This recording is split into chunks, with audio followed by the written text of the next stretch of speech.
here. Yeah, poor zone control here from Uprising. Chris Shear going to move up and outside into that D3 position. Arturo Andrade's hit the deck. He's going to check off on that inside center lane and make sure he can get that crawl to the 50. And that's going to put him in a real good position here. Dynasty looking good in point number 1.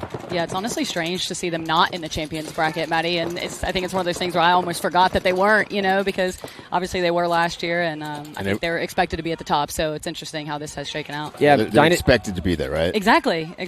Well, Dynasty does shoot a body, though. So I think that might have been Greenspan from the middle. Been looking for that shot the whole time because there's no snake presence, so he can dedicate his gun that way. But yeah, Dynasty, not after winning the first event, missing 2 Sundays and forcing them to actually play in the brackets down with the 20 pro teams instead of up to the top 4.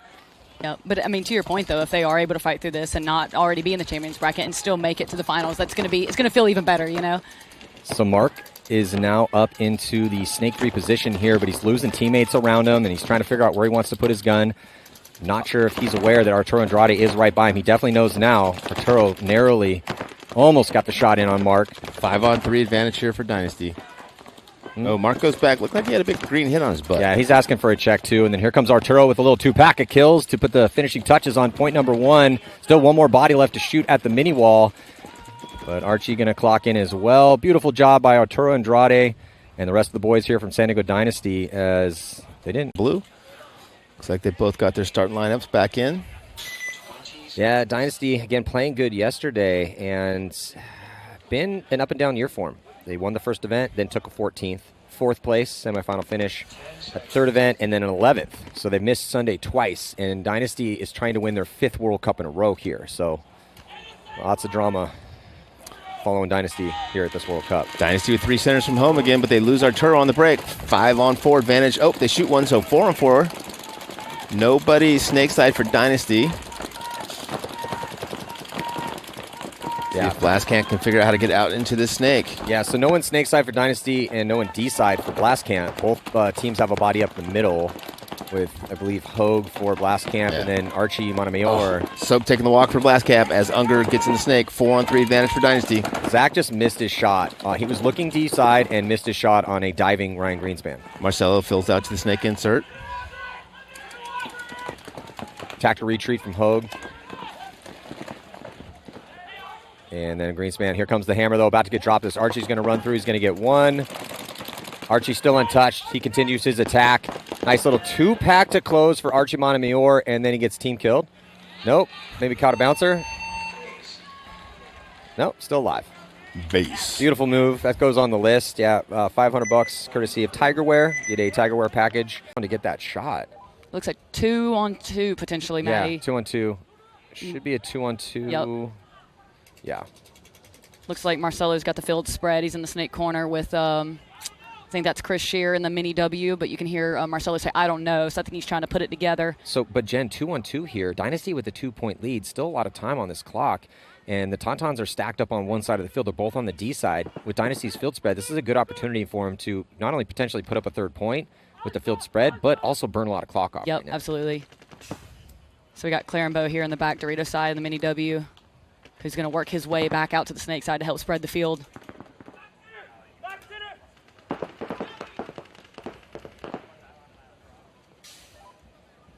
Yeah, so All right, Marcelo's going to hit the deck and crawl forward. Yeah, and I don't hear much talking on the Tauntaun side. I hear much more communication from the Dynasty side. Clarenbeau's now worked his way into the snake. We might have a little clash here. It looks like Chris Shear's going to run down Gaudin and stay alive, so it'll be a 2-on-1 situation for Dynasty. Well, he might be shooting Clarenbeau here in the side in a second as soon as he figures out where he is. Looks like Clarenbeau almost had the drop on Marcelo, but not quite. And now Clarenbeau's going to take one from Chris Shear. Yeah, so Marcelo forced Clarenbeau to pump his brakes and get tucked back into that spot, having no idea that D-side was completely blown open. Beautiful work by Chris Shear to get the 2-pack to close the assist for Marcelo Margot, and Dynasty does go up, are created, and yeah, Impact's kind of hard to shoot off the break. Especially when you can't, a lot of times at a certain level you can say, okay, a team's up by 4, they're going to go pocket, let's focus on those early shots, those first shallow shots right near the box to try to get the shooters. But you can see just there, Impact decided let's push instead of trying to do a quote-unquote hold point. So now your short shots might not be quite as effective as shooting those wider lanes. So it makes it hard to predict exactly where you can capitalize on those off-the-break shots.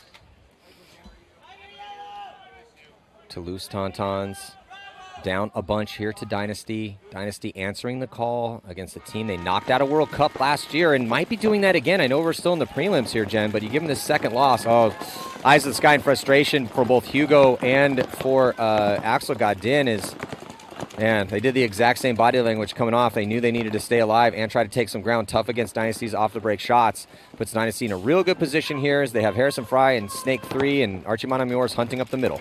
And he's going to cut, picks the perfect side, comes through, he gets one, he gets diced to pieces, though, from that back corner bunker on the D side. Is going to move up into that Hertz tower. Harrison Fry uses that chaos to get into Snake 4. And they're going to shoot Clarenbeau over there from the tower. Should be a 4-on-1 situation here. Just Colombo left in the Snake corner, and they're going to go ahead and towel. Yeah, lots of slow walks off and frustrated looks here for the Tauntauns. Yeah. As they know they needed this game. He gets the first kill on that D side here for the Tauntauns, and looks like Tauntauns keeping Axel alive in the Snake. Got a trade out here in the center. So we got 4 alive for Dynasty. Should have 3. Okay, Bryce Gaw didn't take the walk. So 3 alive for Tauntauns. 4-on-3 advantage for Dynasty. And Blake Garber's going to take the walk out of the back center, so it should be a 3-on-3 situation. But Colombo's going to take the walk off Dorito side. Still alive here in the Snake. Axel Godin looking for it, but that D side's blown open. I think that's Danny Schonauer over there getting a spin. Yeah, Danny getting a spin. Yeah, Danny pushing forward into Tauntauns Doritos. Well, Axel finally picked up where he is, Yep. and that forces him to retreat back to Snake 1, but yeah, 3-on-1 situation. No, 3-on-2 situation. But it's just going to be really tough for the Tauntauns with no one on that D side of Danny in their Doritos hunting. Oh, but Danny makes a mistake and gets caught by Axel Godin. And now it's a 2-on-2. No, then Axel gets shot by Yosh. And then Yosh is going to run that highway and almost collides. Ooh, does collide a little bit with Arturo Andrade. Arturo didn't seem to have anything happen to him. So I don't know if, did he knock the top of his head on I think that might have been what happened. I think the top of Hugo's beanie went straight into the barrel of Arturo is what it looked like. Yes. But I'm sure we'll get a photo somewhere. So yeah, lots of media guys. There was a cameraman right there. Yep. Yeah, I hope Hugo's okay. But that is going to be a big Mercy Rule victory here for settled from the attack. Was mostly Benny Carroll up here in the middle. But there wasn't enough cohesive teamwork on these reckless attacks to really actually put any fear into these last players for Dynasty. Yeah, they did break through a little bit, and they still have a chance. They're in a high body situation, but they're just burning clock. Yep, and Clint Moore is making the right moves now, but he should have made those moves a minute ago. I mean, you can look in from that can and see that Benny's on your opponent's side of the field. 100%. And even Devin Stewart could have seen that. Well, and you can also see that you're not shooting at anybody and nobody's shooting at you, right? Like that's a pretty easy read. So they wow, Devin Stewart not able to get that kill. I mean, it's just these guys are dug in so tough here with Shear and Arturo. 2-on-2. Oh wow, and Shear comes out and shoots the middle player. 2-on-1 advantage for Dynasty. Oh, 1-on-1. Chris Shear versus Bowen. Now it's just, if you're Chris Shear, just delay the clock. Yeah, and look at the zone. He has to run towards the buzzer. The whole principle of this game is to hit that buzzer, and Chris Shear is in a pretty good spot to watch that buzzer. Those guys just put on a clinic on how to pull back a 2-on-5. It was amazing. Let the other guys attack one at a time, engage one at a time, communicate, stay alive, get even on numbers, get another kill. Oh, why is Shear moving? Burning clock. Yep, and Clint Moore is making the right moves now, but he should have made those moves a minute ago. I mean, you can look in from that can and see that Benny's on your opponent's side of the field. 100%. And even Devin Stewart could have seen that. Well, and you can also see that you're not shooting at anybody and nobody's shooting at you, right? Like that's a pretty easy read. So they wow, Devin Stewart not able to get that kill. I mean, it's just these guys are dug in so tough here with Shear and Arturo. 2-on-2. Oh wow, and Shear comes out and shoots the middle player. 2-on-1 advantage for Dynasty.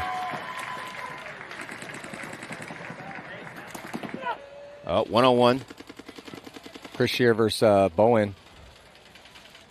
And now it's just, if you're Chris Shear, just delay the clock. Yeah, and look at the zone. He has to run towards the buzzer. The whole principle of this game is to hit that buzzer, and Chris Shear is in a pretty good spot to watch that buzzer. Those guys just put on a clinic on how to pull back a 2-on-5. It was amazing. Let the other guys attack one at a time, engage one at a time, communicate, stay alive, get even on numbers, get another kill. Oh, Why is Shear moving? Why not? He's loose. He's good. Man, you know how good at that feels? Oh, mama. Oh, mama, that's what I like. So Chris Shear going to win the 1-on-1 here against Bowen, and oh man, what a beautiful job by Dynasty in a 2-on-5 with Shear and Andrade. Chris Shear to the mini wall, so much more conservative break, but they lose Shear. Yeah, Harrison takes a hard bounce. Referee checks him. He's okay. 4-on-4 here or 4-on-5, Maddie? Shock lose anybody? Sorry, I was watching on Dynasty side. I don't think so. Okay, 5-on-4. Yeah. Hosky gets caught again. 4-on-4 now, Maddie. Cannot afford to lose a body when you're up a body against Dynasty. Got to start playing very, very tight, very smart paintball. And I think that was Marcelo from the back center. LJ now in Dorito 3 looking inside. A-Rod in the snake for Aftershock. Filling in for Ryan Hosky, who's taking the walk. Looking here on your screen at the power on that D side for Aftershock right now with LJ Parrish as he's going to release. Yep, he's into there for Dorito 4 now. Archie repositions to help put pressure on LJ Parrish as A-Rod goes forward. Oh, they get that kill in the middle. Archie Montemayor making something happen here, and now a nice, beautiful highway run from Harrison Fry. He does get stitched up from the tower, though, and the running referee is going to pull out one of the players here for Shock. It looks like it's going to be Parrish taking the walk, so Hall is still alive. Just Corey Hall now, Maddie. So it's a 2-on-1 again here, but not for long as Marcelo has this side open. Oh, Corey gets his kill, Maddie. Could be a 1-on-1 here. No, either. Oh, they traded. They either traded or Marcelo Ryan might have pushed him into Marcelo's gun. I would love to see it. On 4 situation, thought that Dynasty was going to have a high body moment, but then Archie took the walk. Marcelo Margot flooding out wide here, snake side with Harrison Fry at snake 3. And Thomas Kim getting a shot out of the back center. Ryan Hosky, only one on this side of the field for Aftershock, Maddie. Big opportunity here for Dynasty to go Ryan down. Greenspan's going to get shot as he dove in and tried to crawl up, trying to create some sort of offense. He was as low as he possibly could have been on the ground. So it's going to be a 3-on-3 situation at a minute. Corey Hall taking the walk, Maddie. Oh, 2-on-3. 2-on-3 in favor of Dynasty. Oh, A-Rod almost shot by Harrison Fry, and then Hosky also hides from Harrison Fry's gun. And then Hosky's going to run the highway, but he's going to get shot. Hosky just needs to stay alive there. Looks like he did. He got him clean. So it's a 1-on-2 with only 38 seconds left to go as A-Rod repositions over. 1-on-2 in favor of Dynasty. Yeah, Hosky making a great move there, but kind of showing his immaturity there. Just need to stay alive. Didn't need to kill anybody. But with all these bodies that have come off so quickly, we'll see if Marcelo definitely knows the count. And Marcelo is going to get the kill on A-Rod, and Dynasty does it yet again to tie the game here with 15 seconds left to go. Let's see if he's going to hit it or if he's going to wait. So we go straight to overtime. It looks like he's going to hit it with about 12 seconds left. Was there ever a question? Was there ever? Interesting there as bodies were dropping, but it's going to be down by 1 here with a minute and 39 seconds left. That's still very doable. Yeah, for sure.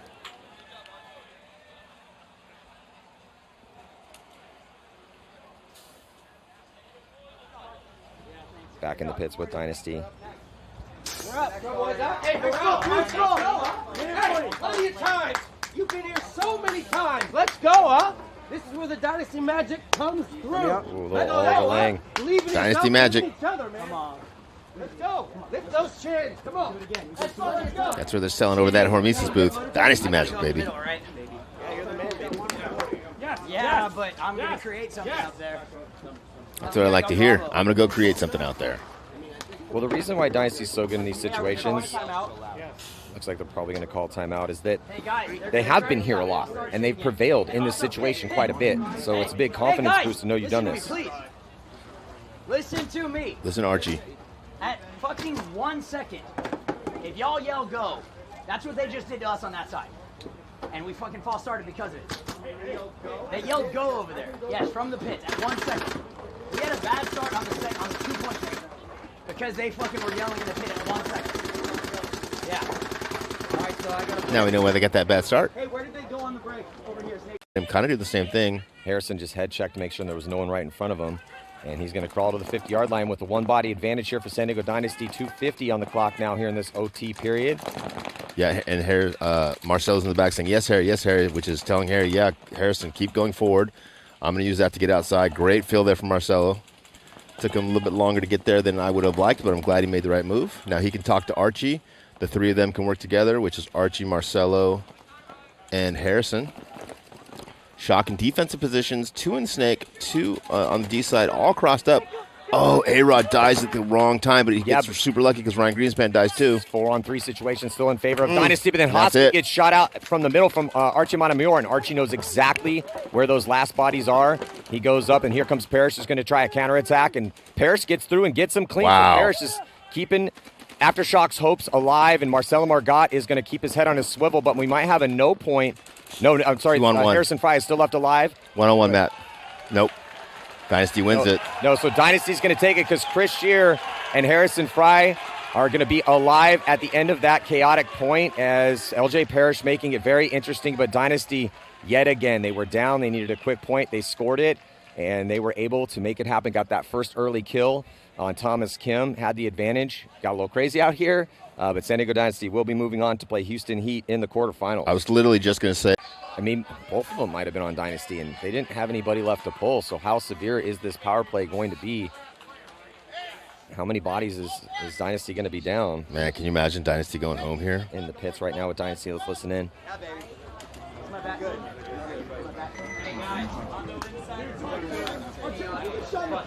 No. Yes, dude. I was standing right there. Hey, let it go. It's just so fucking super. We're starting with 3. I understand that. I didn't feel anything. That's insane. Can we slow down? Listen, we're not going to win this point unless we shoot multiple bodies on the break, correct? I think we should Tiger and go to America. No, I think you fucking. I was thinking about this. I think you do America. magic midget. You do magic midget to try to shoot their fucking guy going. Going to get his gun back up, but he's blocked out. He can't see Harrison Fry make this crawl.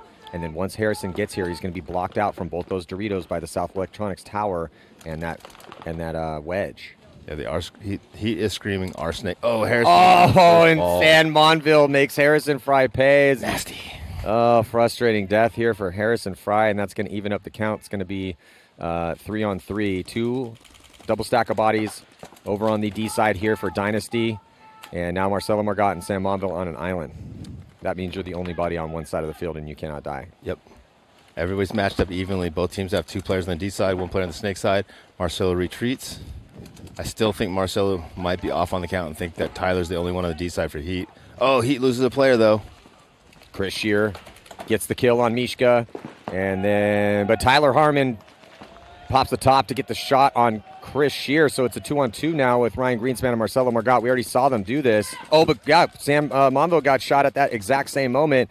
And so now it's a 2-on-1, and that's going to force a concession to preserve some of this clock. And just another tactical brilliance here. A little bit, it made it really interesting here, but it was Greenspan and Margot yet again holding the line for Dynasty. Yeah, no matter what that number is, if you don't put pressure on the Dynasty players by, shooting at their bunkers, basically, lobbing paint in their general direction, they're going to move back and forth from control spots to just play smart paintball. Heat loses another, so 4-on-3 advantage as Tyler Harmon finally goes on offense, gets into Dorito 4 over there.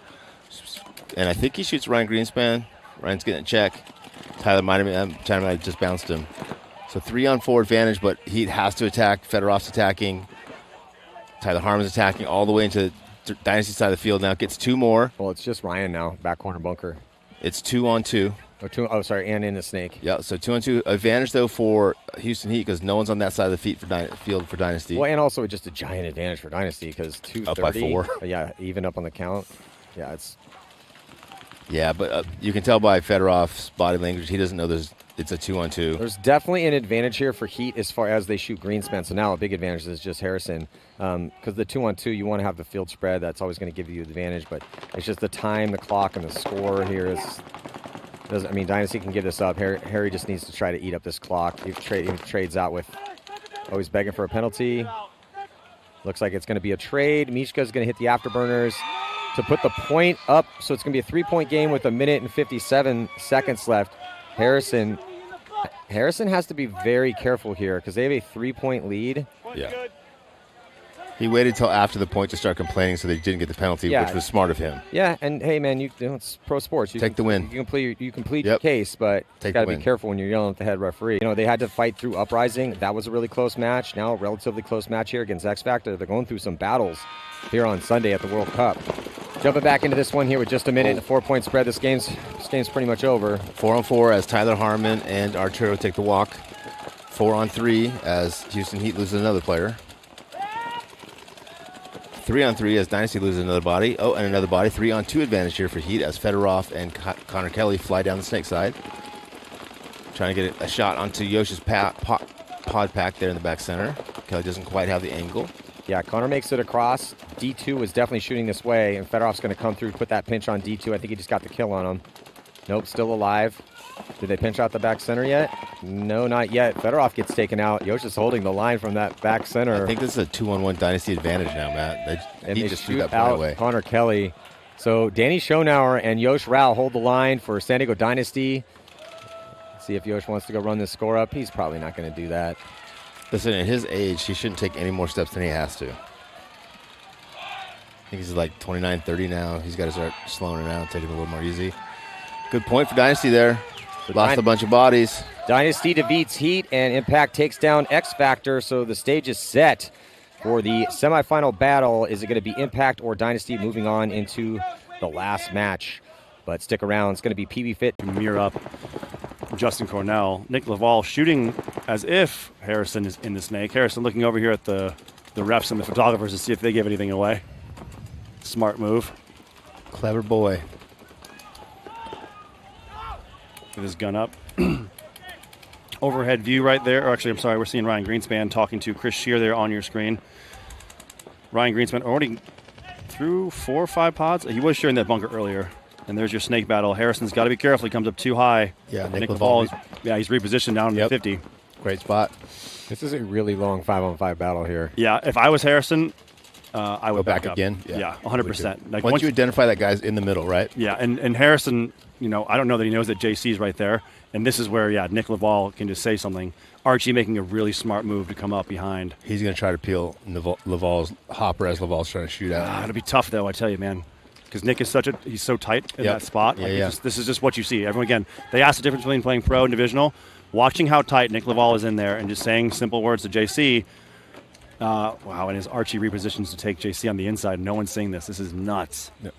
He is hitting the bunker a little bit, though. It looks like he's going to commit. So here comes Archie Montemayor as he tries to come up to get the pinch on JC, and he's going to run through and shoot Nick Laval. Did he get them both? He didn't shoot JC.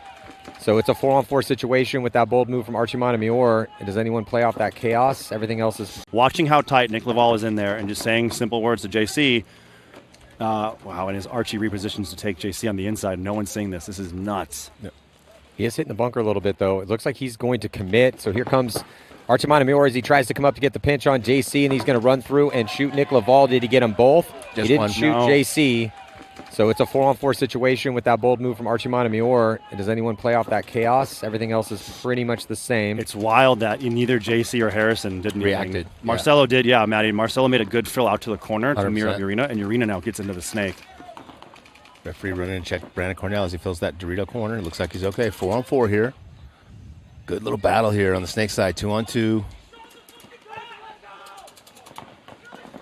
Harrison comes over, kills the JC. Then battle going down here as Harrison Fry is going to win his battle against Justin Cornell. Awesome job by Harrison Fry to give Dynasty an advantage. He's got Marcelo Margot behind him, and then Urena going to have to try to do damage control as the only body here towards the snake side. 3-on-4 advantage here for Dynasty, Matt. And Impact is spread across the back of the field. We used to call that 21. Both corners, and the back center is hot. Back center is the most vulnerable position out of the 3. Second is the snake corner, and then the Dorito corner is the 3rd most vulnerable bunker. They should start picking on Mikey in this corner. Marcelo Margot gets shot. Oh, that's kind of an uncharacteristic death from Marcelo Margot in a high body situation. Bodies alive to try to save this tournament here for San Diego Dynasty as they've been trying to win 5 World Cups in a row. Harrison wheeling and dealing over the top of the snake here. JC fills out in front of him. Ooh, he misses him. Yeah. That was a big fill. Yeah, and Shear's up in that D3, so I'm surprised between the two of them they missed JC coming out this way, but that's what happened. A triple stack of bodies pushing the issue on that D side here for Dynasty as Marcelo, as we hit the minute mark, but they need 2 to tie, and I just don't think they're going to have enough time. Yeah, they're going to lose Ryan Greenspan. Just 3 attackers left. Yeah, not going to happen. A little bit too little for Dynasty here. Maybe they should have been hitting refs. Harrison Fry, though, has played a really, really good match here for them. Gets the start and has been clocking in every single point. Yeah, I mean, he's battling. He just took one. He's out. Yep. And that's going to pretty much do it here. It's just Shear and Marcelo alone on that Dorito side. Yeah, 2-on-5 advantage for Impact. Impact just a little bit too tight. Chris Shear moves up, gets that first kill, but I think that's the only one he's going to get. Marcelo takes the walk. So it's a 4-on-1 right now against Chris Shear. And Impact, maybe 3? No, 4. Yeah, 4 for sure. So, yeah, with just 10 seconds left, this game is over. Impact is going to be moving on to the finals here to play most likely PB Fit. It's been a couple years since Edmonton Impact has won a tournament. They won 2 in a row in 2022.